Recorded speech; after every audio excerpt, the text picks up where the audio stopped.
Мръзна ли ти да чуваш, няма какво още да се направи.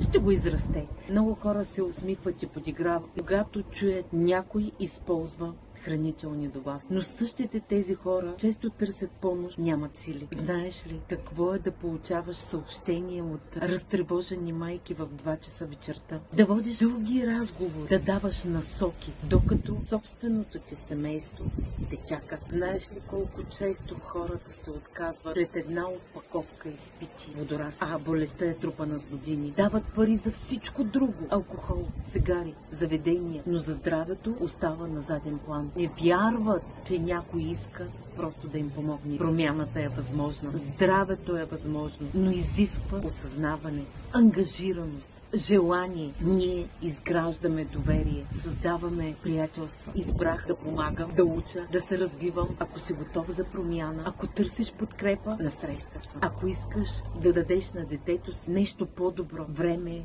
да започнеш.